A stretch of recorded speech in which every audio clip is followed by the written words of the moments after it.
Perhaps you have heard the story, it's a parable, so to speak, of a Chinese farmer. It goes something like this. When an old farmer's stallion wins a prize at the country show, his neighbor comes around and congratulates him. Who knows what is good or what is bad, though? But your horse won the prize. Yes, I'm thankful for that, but who knows what is good or what is bad? Just after he won the prize for his stallion, a day or two later, some thieves come and steal his valuable horse.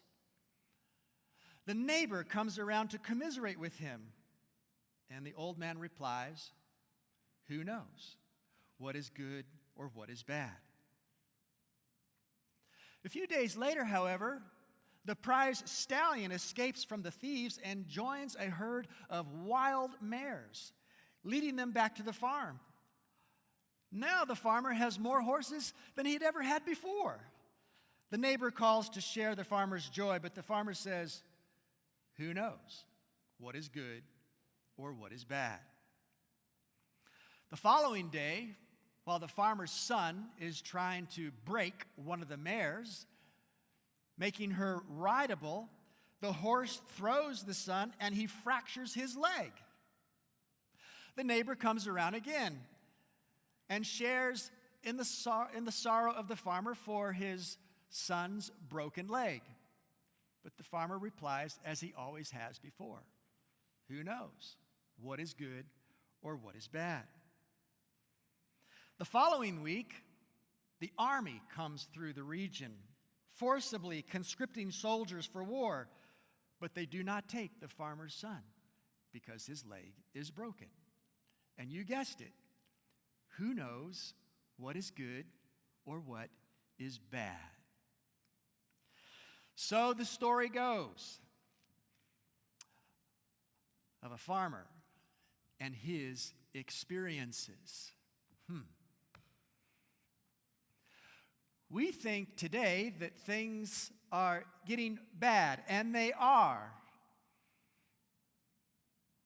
But there's good coming. As it was with the Chinese farmer, as it is with us today, so we could look at the book of Daniel somewhat through the same frame. Who knows what is good or what is bad? Daniel opens with this message. In the 3rd year of the reign of Jehoiakim, king of Judah, Nebuchadnezzar, king of Babylon, came to Jerusalem and besieged it. And the Lord gave Jehoiakim, king of Judah, into his hand with some of the articles of the house of God, which he carried into the land of Shinar to the house of his God, and he brought the articles into the treasure house of his God. Now you'd think that that was bad, right? It appears to be bad. At the moment it's bad. But the story goes on to tell us in chapter 1 that the king brought some of the children of Israel and some of the king's descendants and some of the nobles, young men in whom there was no blemish.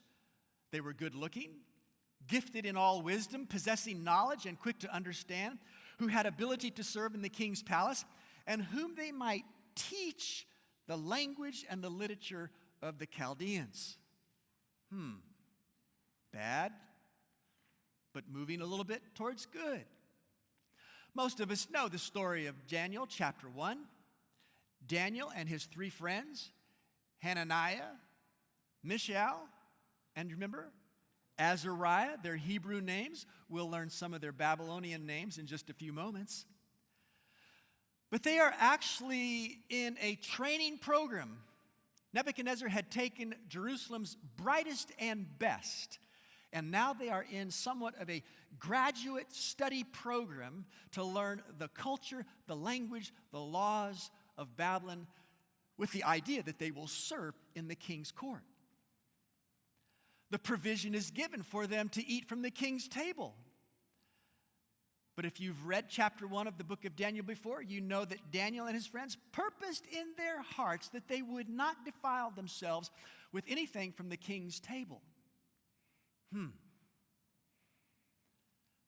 This was a test. What is going to be good and what is going to be bad? Their supervisor thinks this is not good. You are being offered the best that Babylon has to offer, and you are now going to refuse that? What if the outcome is bad? But the Bible tells us that God had brought Daniel into the favor and goodwill of the chief of the eunuchs. And after that period of testing time had completed, chapter 1 of Daniel tells us that these young men tested 10 times better than all of their classmates. The king interviewed them, and among them all, none was found like Daniel, Hananiah, Mishael, and Azariah. In all matters of wisdom and understanding about which the king examined them, he found them 10 times better than all the magicians and astrologers who were in all his realm. And the last line of Daniel chapter 1 tells us that Daniel continued until the first year of the king of Cyrus. This is decades into the future from when the activities of chapter 1 had taken place. What was bad had now become good. And we see this repeated again and again throughout the book of Daniel. If you have been in the Seventh-day Adventist community for any length of time and have studied the book of Daniel, you know chapter 2 even better than you know chapter 1, right? Because chapter 2 is the account of the dream that King Nebuchadnezzar had of this magnificent metallic image that had a head of gold, chest and arms of silver, a belly and thighs of brass, legs of iron, and feet partly of iron and partly of clay. And how Nebuchadnezzar could not remember his dream, and he called his counselors, the magicians and the astrologers, to tell him the dream and to interpret the dream for him. But they can't do that. They are incapable of doing that. King, you tell us the dream and we'll tell you the interpretation. But the king says, I will know your proficiency. I will know that you are truly who you say you are if you can tell me my dream, if you have a touch with the divine. But they cannot do that. And so the decree goes out. The decree to kill all the wise men, all the magicians, all the counselors. And actually this starts until they come to Daniel and his 3 friends. They ask for time. Just give us a little bit of time, and we will tell the king his dream. And sure enough, God gives the same dream to Daniel that he gave to Nebuchadnezzar. Daniel goes in, explains the dream to the king. The king is impressed, and he declares, truly, your God is the God of gods. He is a revealer of secrets. What is bad? The decree to kill all the wise men now becomes good. Daniel chapter 2. Daniel chapter 3. Nebuchadnezzar erects this great image reflective of his dream of gold. Not of composite materials, but all of gold. And most of us know the story there. The date was set for a great convocation. And when the music plays, everyone in attendance, government officials, are to bow down to the image. Daniel's 3 friends, Hananiah, Mishael, Azariah, whose Babylonian names are Shadrach, Meshach, and what? Abednego. Now, when I was a child, I don't know why, but my parents would tell me this story, and they would kind of modify Abednego's name. And because it was a bedtime story, it would be under the bed we go for Abednego. Did anybody have parents who would modify the story for you like that? You did. Now, obviously, I grew up in a Caucasian home. Many years ago, an associate pastor who was working with me was an African American. His name is Keith, and he was preaching on Daniel chapter 3 one day, and he told us the Babylonian names: Shadrach, Meshach, and a bad Negro. Meaning a good Negro, because he remained faithful to the God of heaven. These three young men could have so easily just compromised, but they would not compromise. They stood tall and straight for their God. And they are threatened by the king. Who is the God who will deliver you from my hands? And we know the story that the furnace was heated 7 times hotter than usual. And they are thrown into the furnace. The furnace so hot is that it actually kills the guards who threw them in. And after a short period of time, Nebuchadnezzar looks at a distance and he sees not 3, but 4 men walking around. And he says, and the 4th one looks like what? Looks like the Son of God. They exit the furnace, no smell of smoke, nothing is singed, and Nebuchadnezzar is led to proclaim, there is no other God who can deliver like this. What was bad became good. Do you see the pattern beginning to develop throughout Daniel? Daniel chapter 6. This jumps many decades down the timeline. The story of Daniel and the lion's den. Again, the issue of loyalty to God and prayer is a part of this chapter in Daniel, the book, as well as his life. Those who were scheming against Daniel tricked the king into signing a decree that nobody could pray to any other god or any other authority rather than to him. And Daniel heard that decree. He did not change his pattern at all. He continued to, he could have gone into his closet and prayed, but he didn't.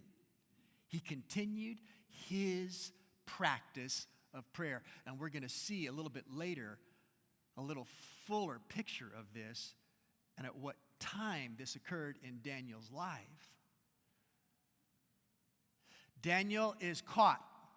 He is brought before the king. He is accused. The accusations are true. He is cast into the lion's den.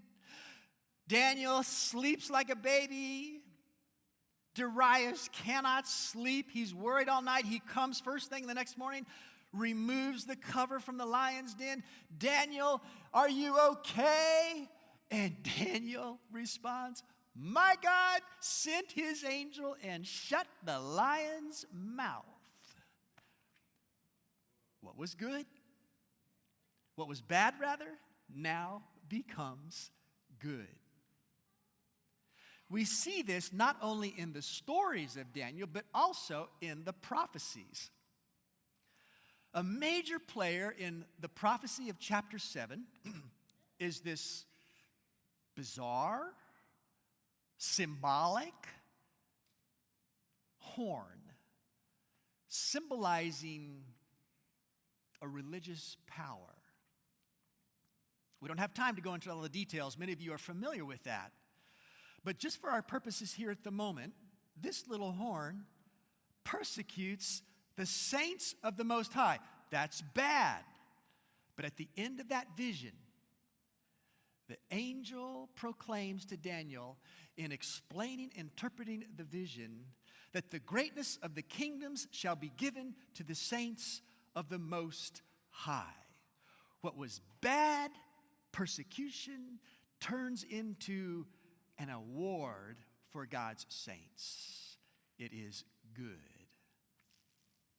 One more example, bad and good, from Daniel chapter 12. The final chapter of this biblical document.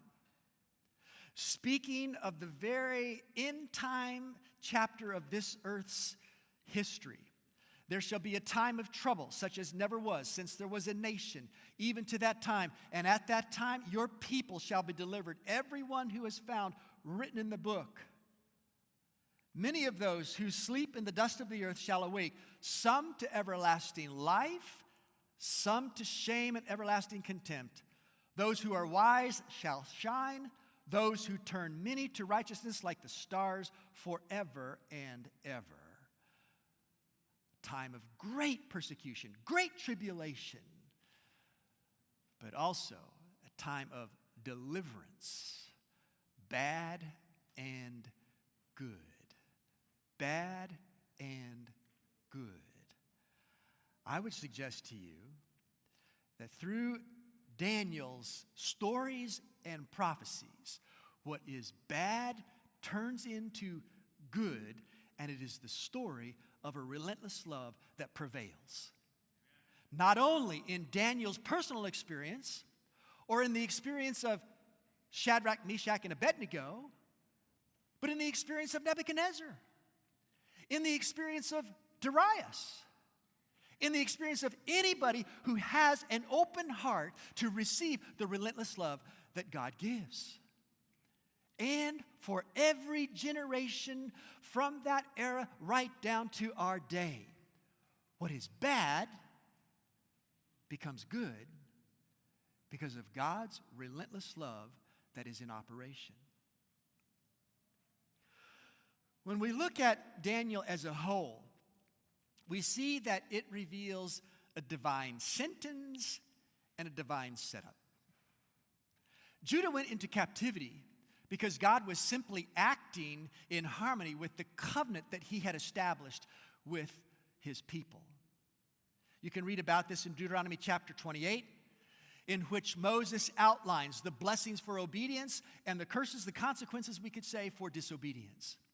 And more recently, to Daniel's era itself, Jeremiah chapter 25 spoke specifically that if they continued on in their behaviors and in their attitudes and their practices of being disloyal to their covenant-keeping God, God would bring Babylon to them and they would be captured and exiled. You can read about that in Jeremiah chapter 25. But what is bad actually is transformed into something good. God could have chosen a different way if there had been a different response to his covenant. But because this is the way that his people did respond, he can turn what is bad into good. Because as we see throughout the book of Daniel, God is in charge. He works with, through, and supersedes the human response to achieve his purposes. As Daniel chapter 2 tells us, God removes and raises up kings, and God is revealed as the great exposer of secrets and the great deliverer. Chapter 2 and chapter 3 and chapter 6 of Daniel's record. Now, it's kind of ironic, even humorous, that God acts in this manner. Nebuchadnezzar is a primary character in the book of Daniel, the first 4 chapters, and then his grandson after that. Nebuchadnezzar's name means Nabu, protect my son. The god Nabu, the Babylonian god. God, will you protect my son Nebuchadnezzar? And the Babylonian god Nabu was supposed to be the god of wisdom and prophecy. Nebuchadnezzar thinks that he's in charge. Nebuchadnezzar thinks that it's all about him. As chapter 4 states, is this not great Babylon which I have built? But he's not in charge, and it's not all about him. Nabu is not the God of wisdom and prophecy. Rather, it is Daniel's God, Yahweh, who is the God of wisdom and prophecy. Now, when you look at Daniel as a whole, chapters 1 through 6 are mostly stories Chapter 2 has some prophecy in it, but it's mostly stories, personal stories of Daniel's experience and the experience that we know of. I'm sure there were others, but the experience of those three companions of his, Hananiah, Mishael, and Azariah. Chapters 7 through 12 is mostly prophecy, although in just a few moments we're going to look at a very personal experience that Daniel had in chapter 9.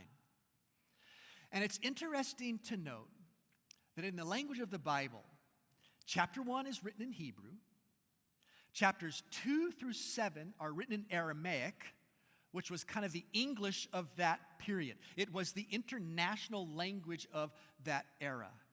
And then chapters 8 through 12 are written again in Hebrew. So it starts in Hebrew, it transitions to Aramaic, and then it goes back to Hebrew. Why? Why do you think that's the case? Here's a suggestion. Chapter 1 revolves around loyalty to the Hebrew God in the area of diet and lifestyle. This was specific to the Hebrew community. Chapter 2 has interaction between Nebuchadnezzar and Daniel and his three friends. Chapter 3 has interaction again between Nebuchadnezzar and the three companions. Chapter 4 is all about Nebuchadnezzar and his pride and his humbling.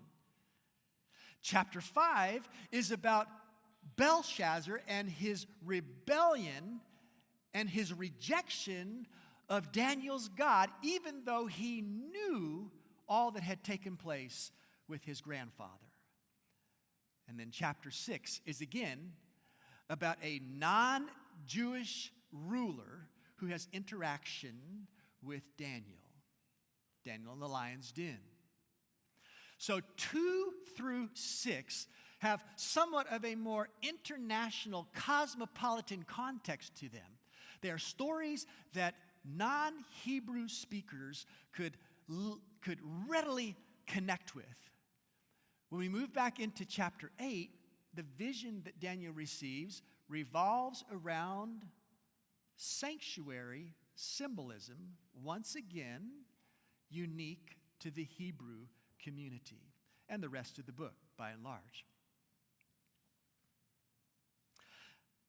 As we look at Daniel as a whole, chapter 1 speaks of faithfulness and that it results in honor and affirmation. Chapter 2, God knows the future. Chapter 3, God strengthens and delivers those who worship him. Chapter 4, God humbles the proud. Chapter 5, God removes rejectors. I just mentioned that just a moment ago with Belshazzar. Belshazzar knew that God had revealed himself to his grandfather and had miraculously delivered from the fiery furnace, but he ignored all of that. Chapter 6, not a Babylonian king, but a Medo-Persian king delivers Daniel from the lion's den. God delivers the faithful. Chapter 7, the prophecy, God's sovereignty prevails. Chapter 8, God preserves the universe's worship. Chapter 9, God foretells the Messiah's coming. Chapter 10, God reveals that there are universal spiritual conflict going on that is out of our sight. Chapter 11, God reveals the details of the future. And then finally, chapter 12, God delivers the faithful.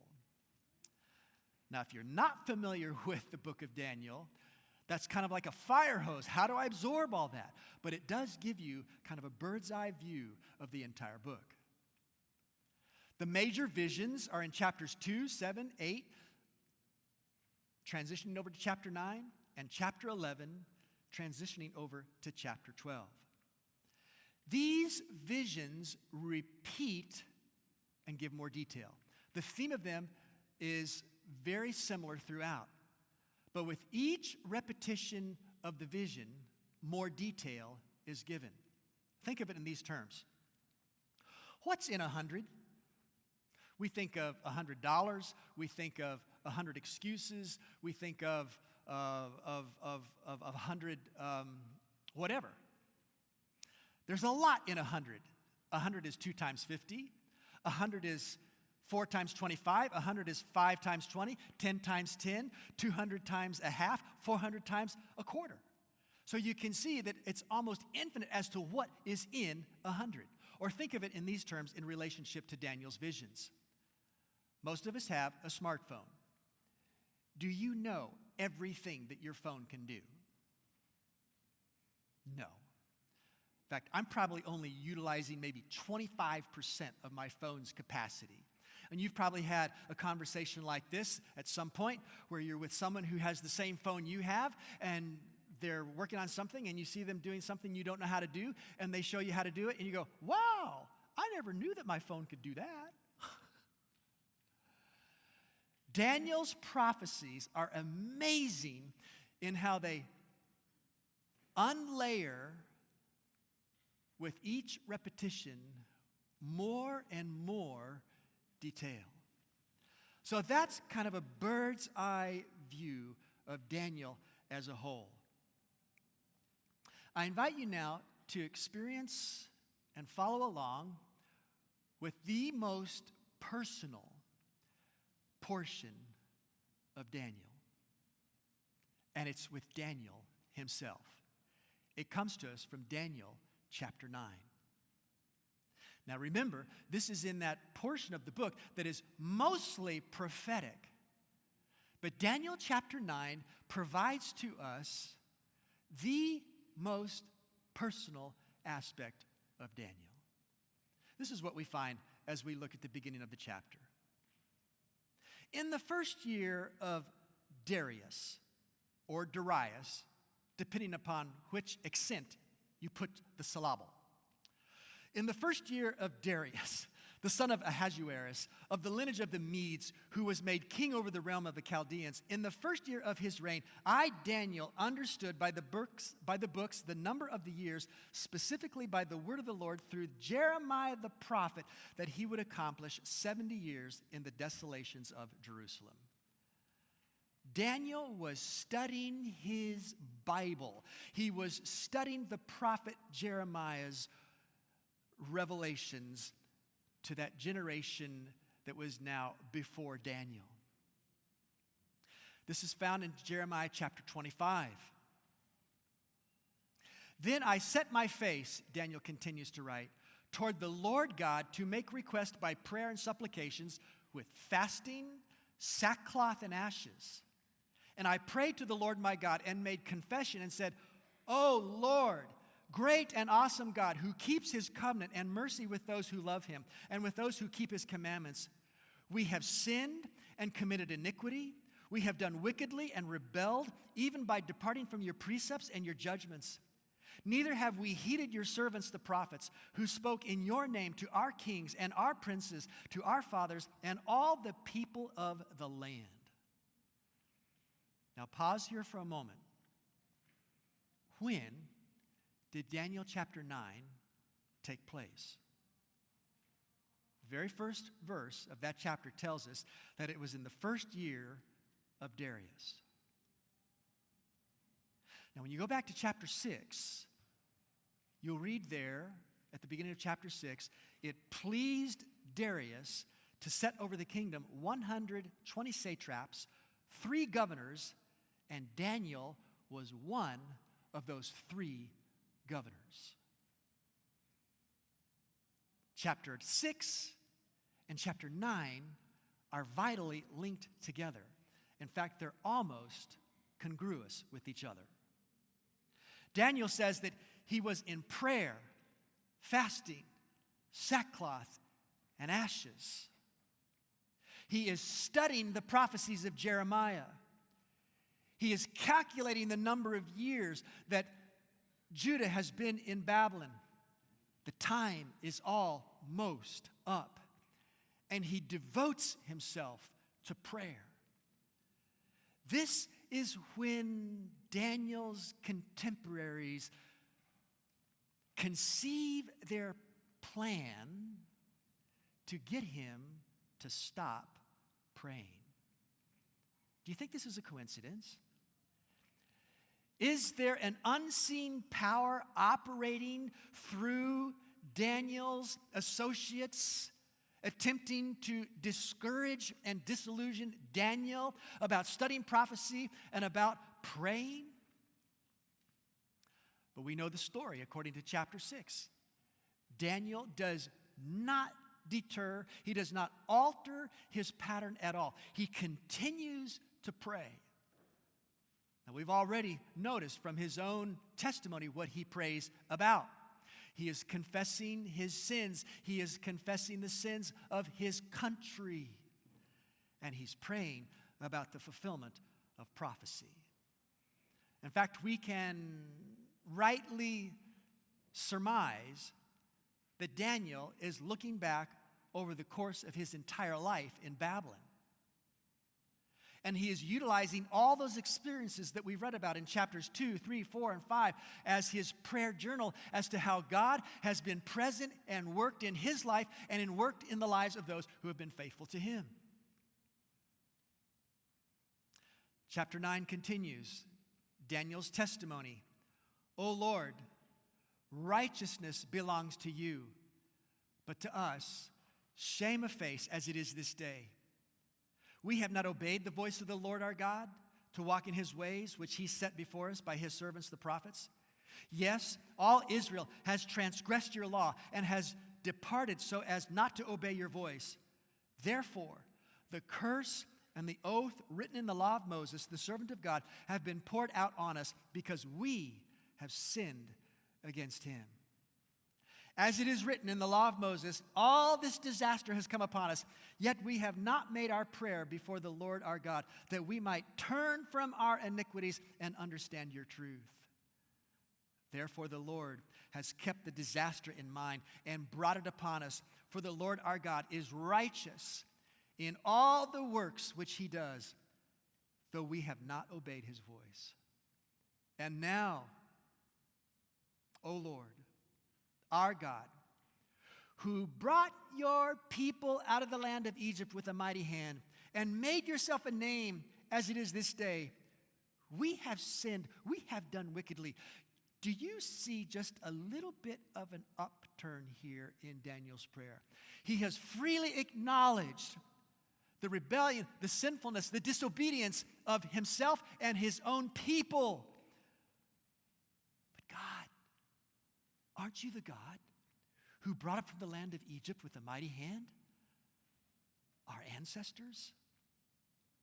O Lord, according to all your righteousness, I pray, let your anger and your fury be turned away from your city, Jerusalem, your holy mountain.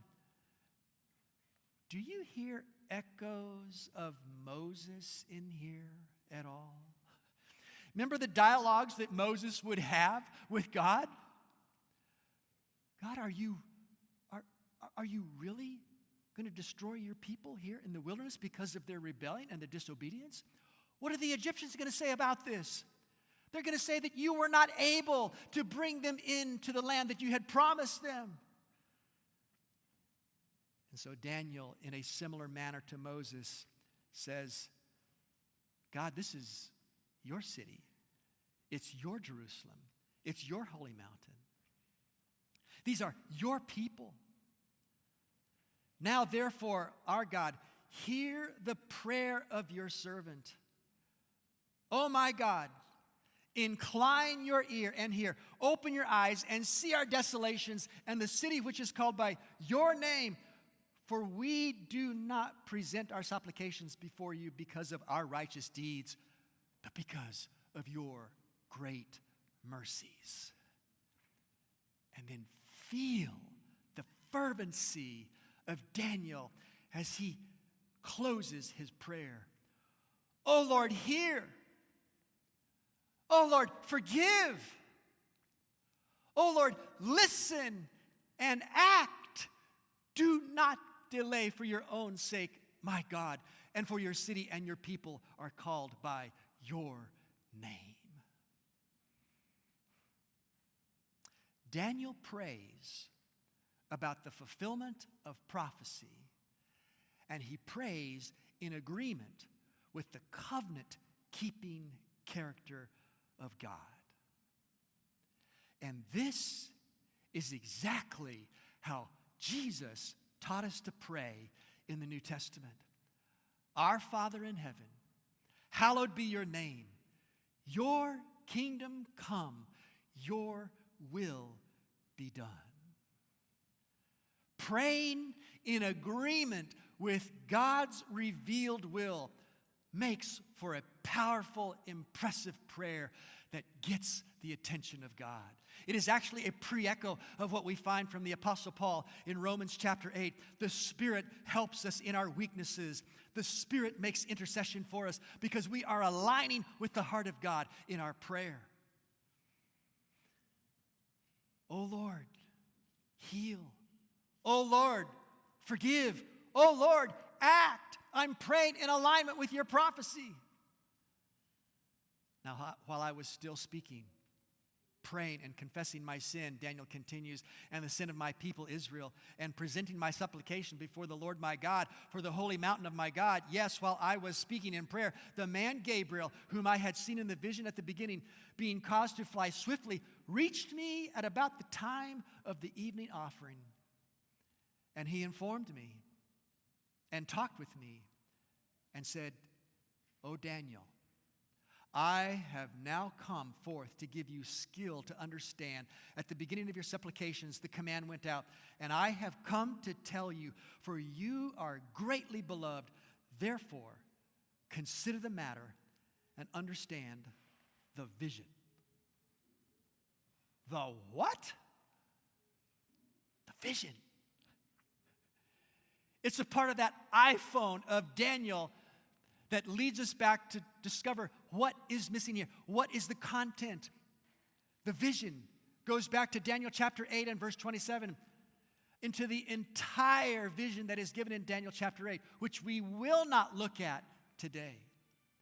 But at the end of that visionary experience, Daniel testifies that he was faint-hearted and was sick for days, and afterward he arose and went about the king's business, and he was astonished by the vision, but he did not understand it.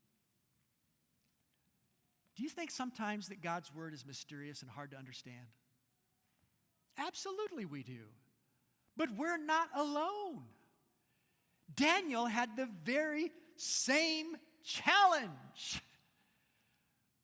But that does not deter him from praying and from focusing on that which he does understand and crying out, appealing for, asking for a greater understanding.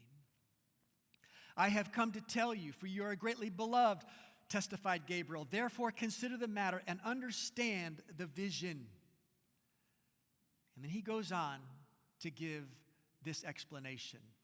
And I have edited this greatly because we're going to look at this in more detail in a couple of weeks when we look at Ezra in combination with Daniel. But here's Gabriel's explanation. 70 weeks are determined for your people and for your holy city. Know therefore and understand that from the going forth of the command to restore and build Jerusalem until Messiah the Prince, there shall be 7 weeks and 62 weeks, for a total of 69 weeks. Messiah shall be cut off, but not for himself. He shall confirm a covenant with many for 1 week. But in the middle of the week, he shall bring an end to sacrifice and offering. Daniel chapter 9, in response to Daniel's prayer, foretells the timing of the appearance of the Messiah.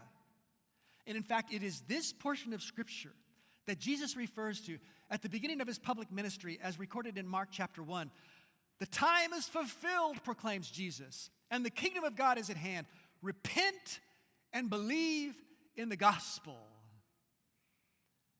And Jesus validated the ministry and the prophecies of Daniel in Matthew chapter 24, verse 15. When you see the abomination of desolation spoken of by the prophet Daniel, then you know, Jesus goes on to say. What does this mean? Jesus validates, affirms all that Daniel has written about, all that Daniel has prophesied. Because of Jesus' validation, the story of the great metal man in Nebuchadnezzar's dream of chapter 2, the story of the test of loyalty and worship in chapter 3, the story of the test of prayer in chapter 6, the prophesied Messiah confirming the covenant in chapter 9, the promise that those who sleep in the dust of the earth, that they shall awake, Daniel chapter 12, and that the greatness of the kingdom shall be given to the saints of the Most High, reaching back to chapter 7, but pointing forward to the future. All of this is affirmed and confirmed because Daniel prays about the fulfillment of prophecy in agreement with the covenant-keeping character of God. This is God's relentless love that prevails. Oh, it looks bad. Many times it looks bad. But in God's plan, it turns out for good. Because we have these stories, it lays for us a foundation here in our day that we can trust, we can be loyal to the God that Daniel revealed, regardless of our circumstances.